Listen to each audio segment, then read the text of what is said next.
Okay, in this video we're going to analyze the birth chart of King Charles III, the new King of England. I'm making this video in late September 2022, just after Charles became the king, after his mom Elizabeth died. And this is the third video in a series of videos. I made two videos about Queen Elizabeth, and this video is about Charles. I'm not sure if I'll finish Charles in one video.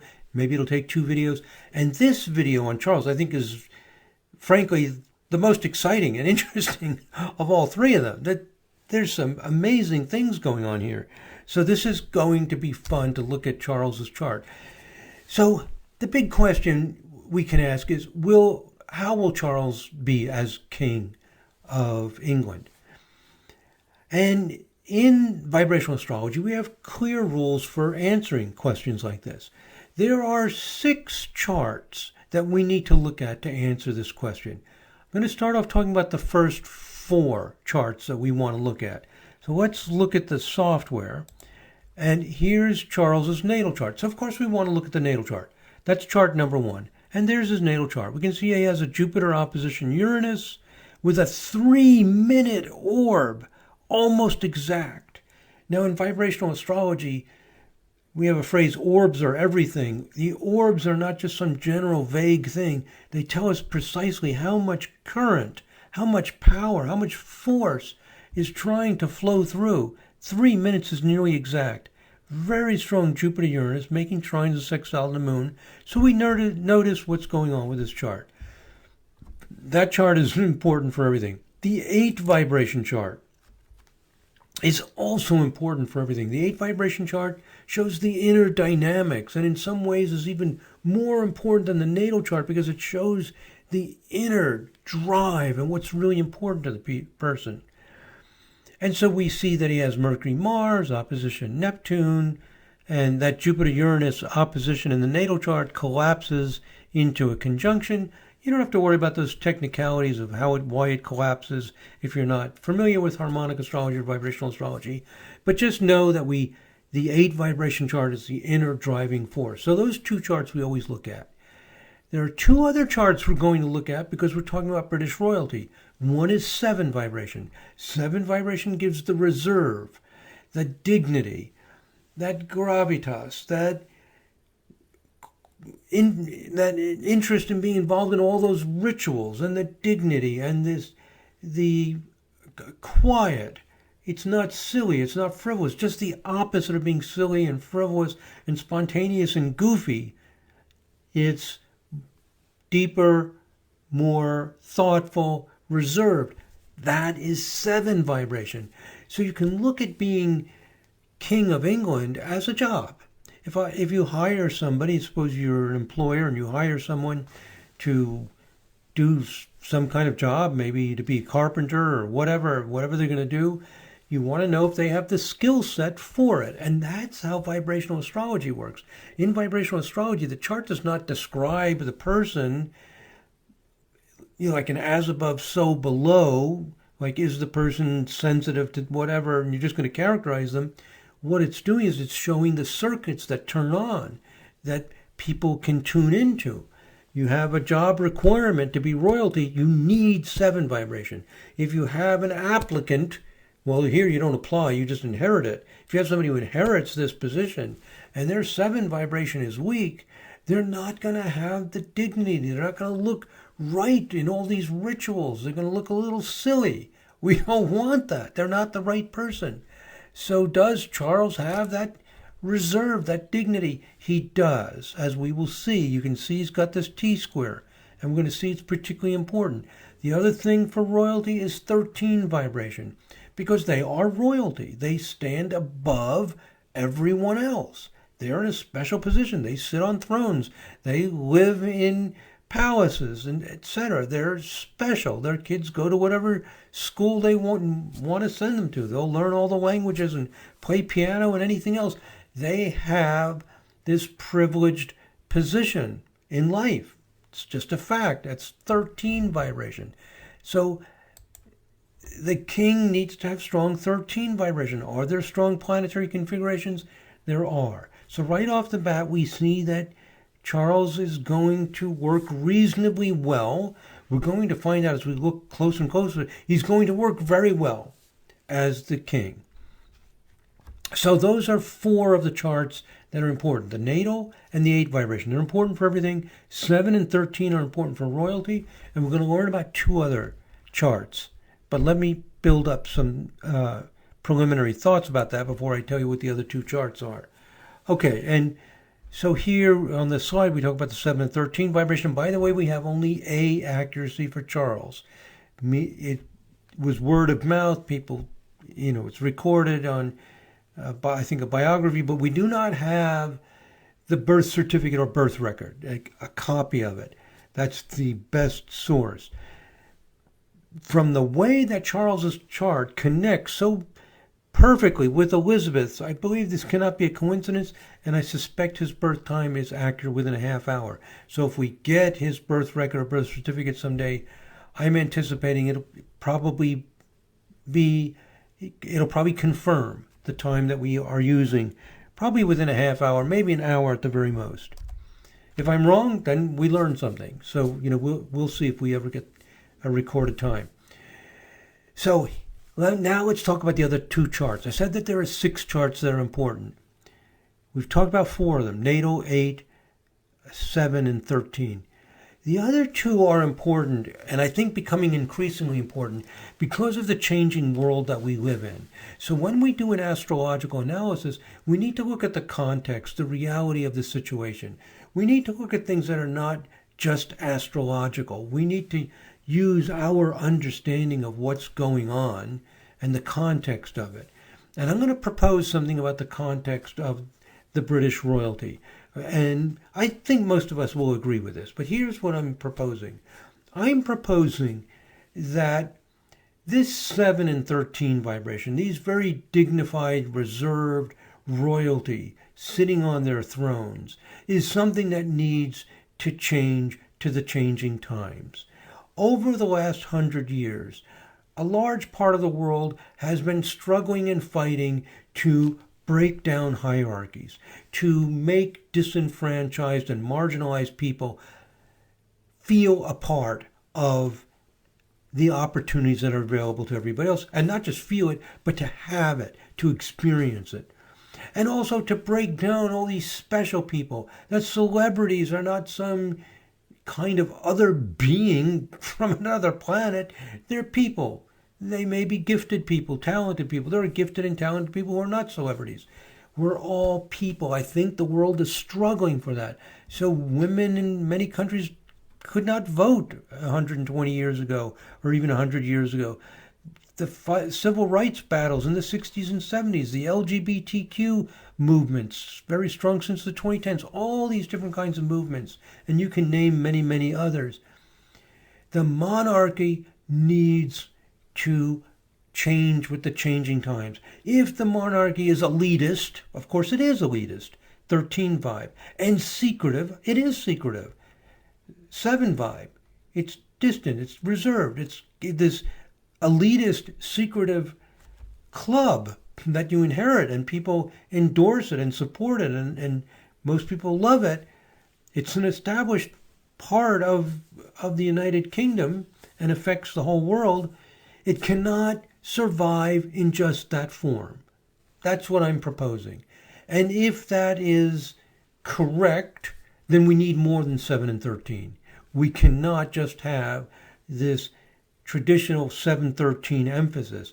We need 9 or 17. 9, it doesn't have to be both, but 9 or 17. Those are the other 2 vibrations. And you actually only have to have one of them.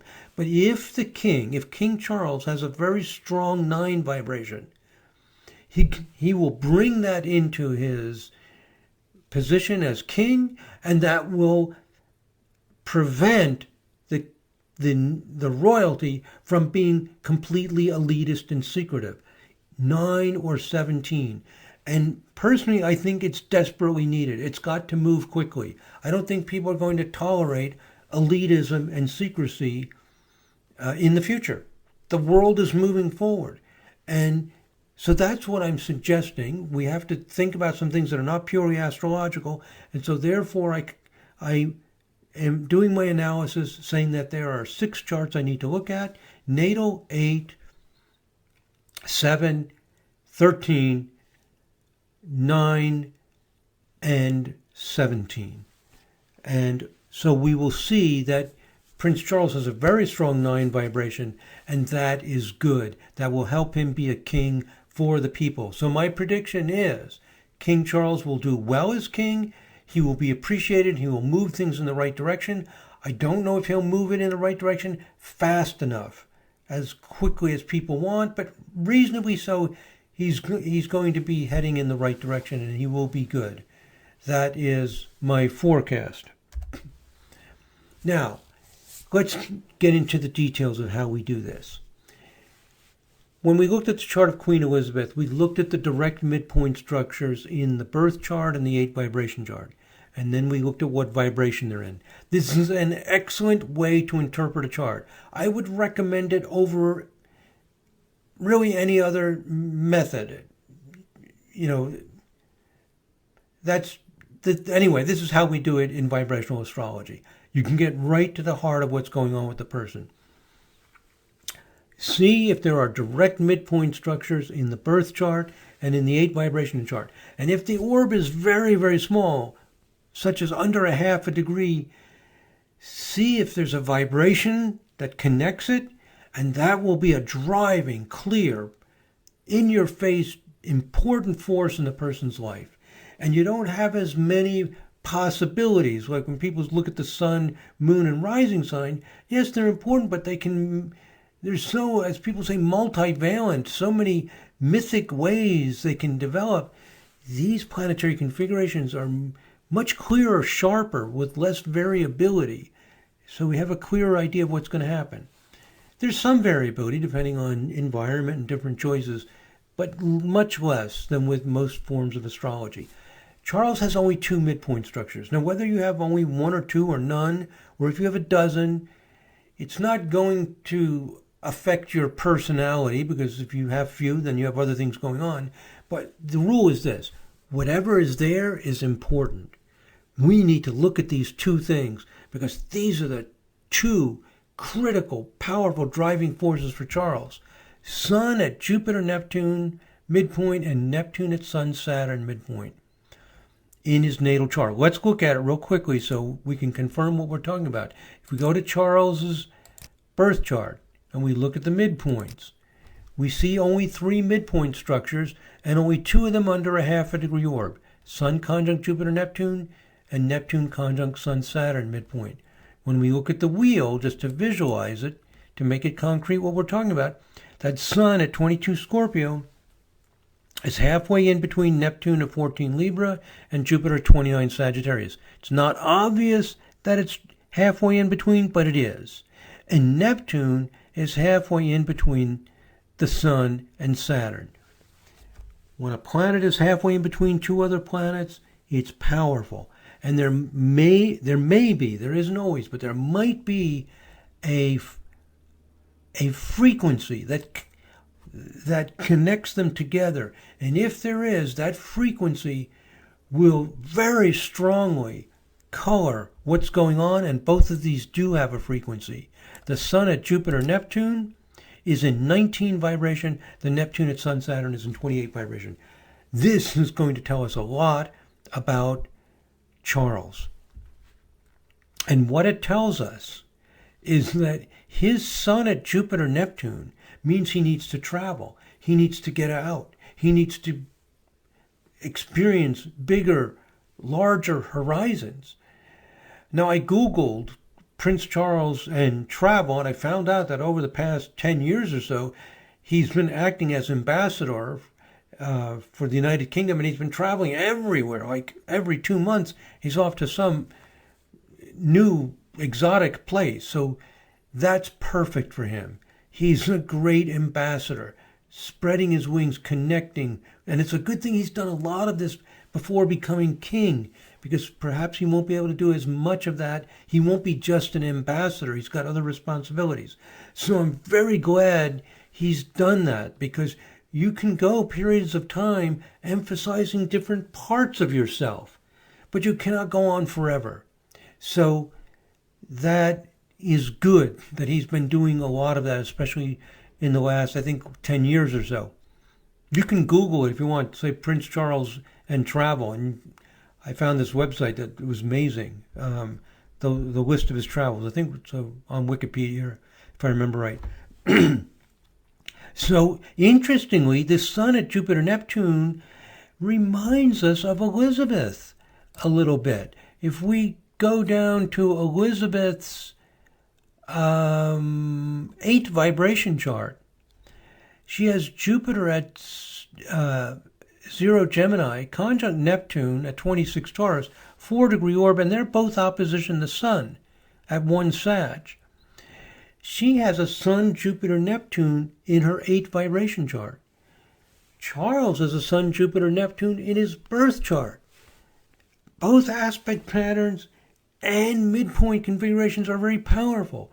They are both Sun, Jupiter, Neptune people, the same 3 planets. This gives a continuity from Elizabeth to Charles and an emphasis on the monarch, whether it was Queen Elizabeth or King Charles, being active on the global scale. And Elizabeth was active on the global scale in many ways. The whole crumbling of the British colonies, the huge colonization that started crumbling before she became queen and continued, and had her involved, and she did travel and she visited a lot of these territories and colonies and so on, and Charles also. So there's an openness, a breadth of vision. This is very good. I think especially with the changing times, we don't want an insular, isolated king who's just in his palace and not open and receptive and connecting. He will be open, receptive, and connecting. Okay, so a strong similarity. And their 7 vibration is similar. With Elizabeth, it's more, you might say, in your face. It's stronger, more present. What happens with Elizabeth, with her 7 vibration, is that she has Saturn. Let's go to her natal chart. Her Saturn is at her, let's see, I forget the order. Let me get this right. Hold on 1 second. Let's look at her midpoints. How does it go? It's not her Saturn, it's her, her moon, sorry. Her moon is at her Sun-Saturn midpoint, 12-minute orb. So if we go back to the wheel, her moon at 12 Taurus is at the midpoint of Sun and Saturn, and that is a 7 vibration. Extremely strong reserve, reticence, dignity, formality. With Charles, it's a little bit different. It's not as strong in his demeanor because it does not involve both the sun and moon. With Charles, when we go to his natal chart, what we see when we go to the midpoints is that Neptune is at Sun Saturn. It does not involve the sun and moon. It involves Neptune and Sun Saturn. With Elizabeth, it's sun and moon. It's her whole mood, her disposition. It's a basic 7 vibration. Here, it's Neptune at Sun Saturn in 28 vibration. So when we go to Charles's 7 vibration, there's his Sun Saturn Neptune in a T-square. Because 28 is 7 times 4. They become 4 aspect squares in the 7 vibration chart. So Charles has Sun Saturn Neptune. What does it mean? It means he has the reserve. He has the dignity, not as strong and obvious as Elizabeth, but he has it. But it's a T-square. Does it make a difference that it's a T-square? Yes, it does. It's more of an inner driving force. And the emphasis is on the sun, not the moon. It's on Saturn, Neptune, which is a sincerity. Sun, Saturn, Neptune, T-square in the 7 vibration chart means there's an interest in religious history, in spiritual history, in the sincerity, in the roots of spirituality and religion. It's seeking an honest and deep approach, not satisfied with superficial answers. So it tends to be a little bit metaphysical. Now here's an interesting thing, is that Prince Charles was at a university giving a talk, and by coincidence at the same time, a small group of students was graduating from a program in basically the history of astrology. And they call it archaeoastronomy. It's not studying astrology in a popular way, but studying the heritage of it, the history, the sociology, the thoughts, the philosophy. And there's Nick Campion. Those of you who are astrologers are familiar with Nick Campion, highly respected academic in the field of astrology. He's the head of the program. Here are some of the graduates. Here's Charles shaking hands with one of the graduates. This is not just a once in a lifetime oddball thing. This is something that's meaningful to Charles. He connects with this. People trying to find out what the philosophical and deeper motivations and understanding is of spirituality, religion, astrology, etc. And because this is an academic and serious approach, Charles did not get any criticism for participating in this. It's in his 7 vibration of dignity, reserve, depth, and wisdom, not light, fluffy type of stuff.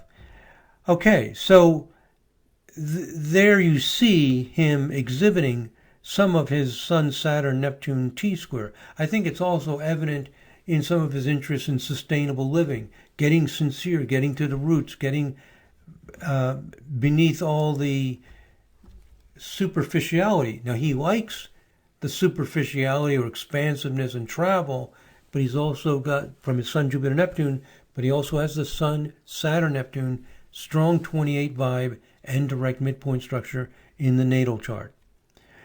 Now, so we see some similarities here, which is good.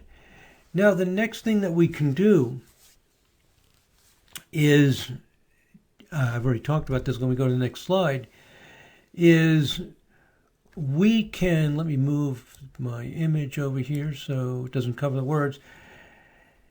So here I'm just showing the T-square in the chart of 7 vibration chart of Charles, and that he has a deep kind of mystical religious perspective. Now, the next thing we do is let's make a biwheel with Charles's 7 vibration chart and Elizabeth's 7 vibration chart to see if they happen to overlap. And here's what we notice. They're beautifully connected. Because they're beautifully connected, it means that there's a nice continuity going from Elizabeth to Charles. Let's notice this. Moon conjunct moon. I've got Charles in the inner ring. So there's Charles's moon at 3 Scorpio. In the outer ring is the Sun, Moon, Saturn. Remember that Elizabeth has a Sun, Moon, Saturn 7 vibe. Makes them all conjunct. Her moon at 24 Libra is conjunct his moon. That's about a 9-degree orb. When they're within about 8 degrees, they're strong. Very strong. So it's not super strong, but it is there, moon to moon. And again, that's Elizabeth in the outer ring. Her sun is conjunct his moon with a 1.5-degree orb. Oh my! So her sun, moon that are in 7 vibration are on his moon. Wow. That means that her reserve, her dignity gets passed on to Charles. He inherits that. He respects that. He understands the importance of it, and he continues that tradition that she sets. Now, in addition to that, notice their Jupiters. His Jupiter, remember he's in the inner ring at 29 Gemini, is conjunct her Jupiter, an 8-degree orb. Not ultra powerful, but within the 8-degree orb to be fairly strong. So they have Moon conjunct Moon, they have Jupiter conjunct Jupiter. They also have Neptune conjunct Neptune.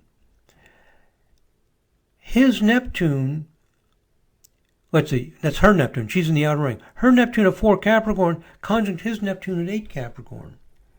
This is in a 7 vibration chart. These planets are moving 7 times faster than in the natal chart. They're different ages. This is not some kind of just, what am I trying to say? Generational. It's not some kind of generational. They have Neptune, Neptune. They have Moon, Moon, Jupiter, Jupiter, Neptune, Neptune. And their Marses are sextile. I keep getting mixed up. Who's in the outer ring? She is. Her Mars at 26 Gemini, sextile his Mars at 26 Aries, half a degree orb. And they have Pluto trine Pluto.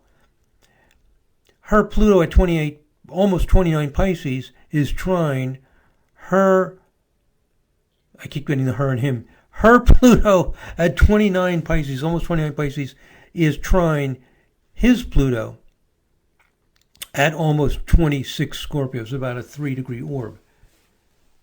They have Moon, Moon, Jupiter, Jupiter, Neptune, Neptune, Mars, Mars, and Pluto, Pluto, 5 planets. And we have a rule in vibrational astrology that same planet to same planet, we call it same planet to same planet, is very powerful. Sorry, I'm messing up my my little screen. So same planet to same planet is very powerful. And they have 5 of them. So this is not something we're just discovering or noticing now. This is a basic rule of vibrational astrology. Same planet to same planet is very, very important. What does it mean? It means a natural synchronization, a natural flow. So this tells us that Charles will continue the work and the legacy of his mom in terms of the dignity, the reserve, and the propriety of the royal family. Also, Elizabeth's Jupiter at 7 Cancer makes a grand cross with Charles's Sun, Saturn, Neptune. Remember that Sun, Saturn, Neptune that Charles has? That's key to him. There's his Sun, Neptune, Saturn. That's that T-square. And her Jupiter comes in, makes a grand cross. And the rule in vibrational astrology is that connections are good. It's not like, oh, squares are bad and there's going to be conflict. No. What it means is that her Jupiter comes in on that. So there is excellent connectivity. Now he is following her. So he brings his Sun, Saturn, Neptune, his interest in a sincere, deep, spiritual approach to life. She approves of it. She likes it. It's almost as if she's looking down on this and saying, good, that's you. You're not me. That's what you do. That's good. She connects with it with her Jupiter. She appreciates the growth, the development of this. So we see exactly what's going on. We see that he will carry on the tradition in his own way, in this deeper, more almost metaphysical way, and he has the blessing of his mom to do it. And a beautiful continuity from one person to the other. So amazing. You can't make this stuff up. 5 planets. Same planet to same planet. Same planet to same planet, again, I want to emphasize, fundamental rule in vibrational astrology that makes for excellent connections. Okay, so now we want to look at the 13 vibration. This video, I'm going to go a little bit long. This video is 30 minutes. I'll go another 10 minutes to explore this 13 vibration. When we look at Charles's 13 vibration chart, we see a lot of passion. He has Mars-Pluto opposition making trine sextile to Moon and Venus. Moon and Venus trine Mars. This is passionate. This is emotional. This is compulsive with Pluto. This is strong. Saturn's coming in on the Moon Venus. He's wanting to do something important, strong, meaningful in regards to the royalty. A celebration, color, strength, vibrancy, and caringness being brought into the royal family. So this tells us that there are problems with Harry and Meghan, for example. They left England, came to the United States. There were problems, obviously, with Charles's first marriage with Diana. Huge, traumatic problems. How is he going to deal with it? He will try to build the royal family and try to develop care and concern. 13 vibration is how he operates as king within the royal family. How does he operate? Kind, caring, passionate, concerned. So that's a good sign for the integrity of the royal family, and that his 13 vibration is strong. Okay, let's go back to the PowerPoint.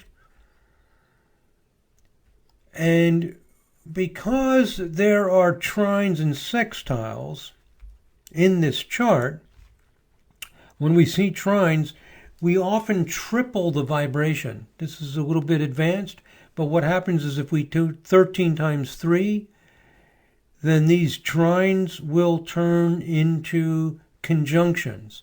So it's a way of seeing the higher vibrational qualities. And when we do that, we'll see the Moon, Venus, Mars, Jupiter pattern. We notice the Venus, Mars very strong. So there's a passionate, colorful, artistic, and romantic quality to the royal family. And Charles, he might not look very romantic or colorful. He might look almost a little bit nerdy or something, but it will be fine. It will work out. There will be passion and color, and he will make Camilla, his wife, an important part of the royal family. So there's a tangible passion for the arts. More tangible than it was with Elizabeth. A little bit less reserved, a little bit more directly engaged. Okay, so here we are looking at Elizabeth's 13 vibration chart, and she also has some passion, her great devotion to her husband.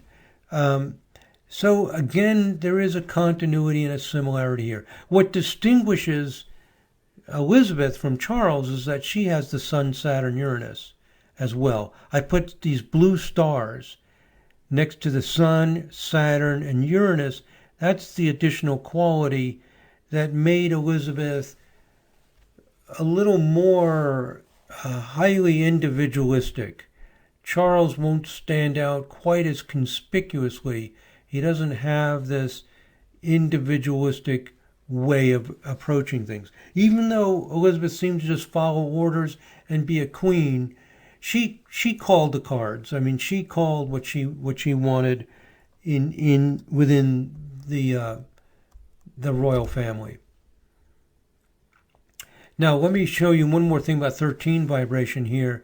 This is the biwheel of Charles and Queen Elizabeth. Here I put Queen Elizabeth in the center, Charles on the outside, and let's read what I have here. I'll drag this out of the way.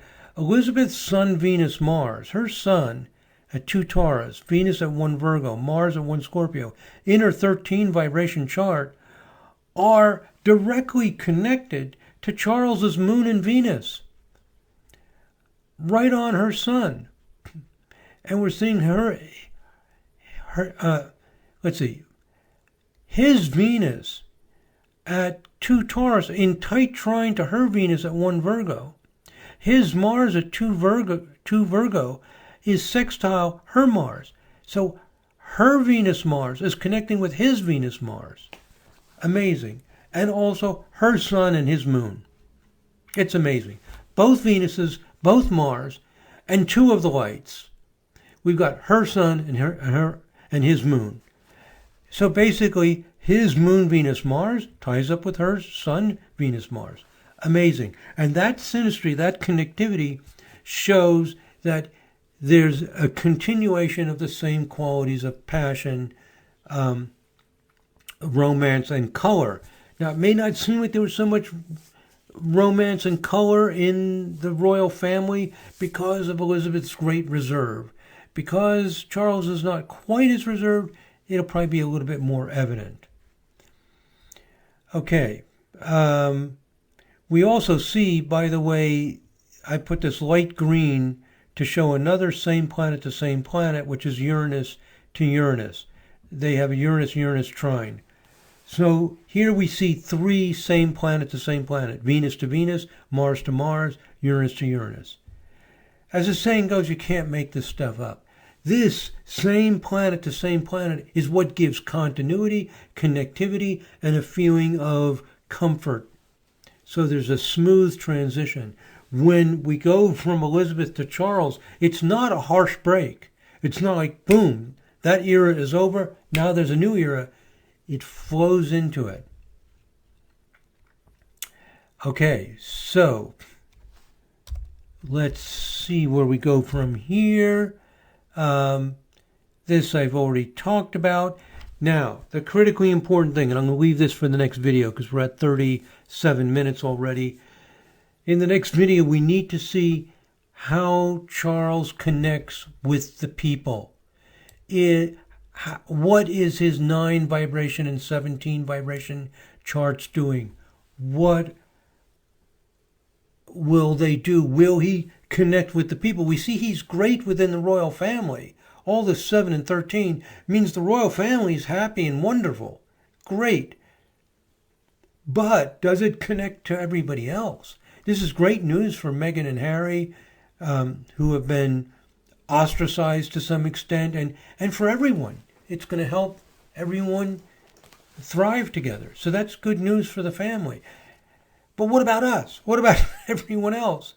This exclusive 13 vibration, distant 7 vibration royal family, well, they can be having a great time. But what about us? What about the world? Well, the world has helped a little bit because he has Sun, Jupiter, Neptune. So he's in communication. He's visited all these people. He's learned the lifestyles. He's met many people in these countries. That's good. But what about also the common everyday activities within his country? Next thing we're going to do is we're going to look at Charles's 9 vibration and his 17 vibration. And as I said here in this last sentence, this is critically important in the 21st century. Okay, so we'll stop here. In the next video, we'll continue with Charles and see what he does for the people. Thank you very much for listening, my friends. God bless. Namaste.